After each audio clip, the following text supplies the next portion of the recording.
Gluži kā automašīnai, katram cilvēkam arī ir sava iekšējā pasaules karte, ar kuru viņš pārvietojas. Šī pasaules karte katram cilvēkam ir atšķirīga. Īstenībā cilvēki paši reizēm pat nezina šo savu pasaules karti, jau savu iekšējo navigācijas karti. Kas šo navigācijas karti veido kā fundamentu? Vecāki, sabiedrība, skola, visi stereotipi, visi uzskati, kas ir labs, kas ir slikts. Īstenībā šādi uzskati tiek izveidoti bērnam līdz kaut kādiem 5-10 gadiem, un balstoties uz šādiem uzskatiem dzīves karti, par to ir kādas ir ģimenes vērtības, kādai jābūt ģimenei, kāds ir tēvs, kāda mamma, kas ir pareizi, kas nav pareizi.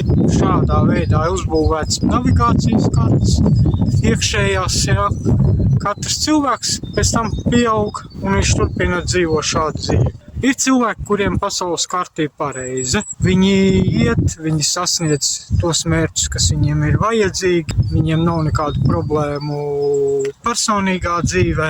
Ir tādi cilvēki, kas vienkārši iekšēji jūt, ka viņu tā dzīve ir nepareiza. Viņi vienkārši, šo sāpi, kas ir iekšējā, viņi saprot to, ka tā iekšējā karte strādā nepareizi. Viņi šo sāpi, neapmierinātību, dusmas, aizvainojumu uz citiem cilvēkiem, uz sevīm apvainojies, kad es esmu tāds muļķis, ka es neko nevaru izdarīt pareizi, kāpēc manā dzīvē viss notiek ne tā, kā vajag. Tādi cilvēki vienmēr atrod, aiziet vieglāko ceļu, tas ir alkoholisms, narkotikas, viegls dzīvesveids, ka maina vienu partneri pēc otrai. Tādā veidā, mēģinot apslāpēt to iekšējo balsi, saucamo kompasu, kas tev parāda, cilvēku pamosties, tu ej nepareizā virzienā.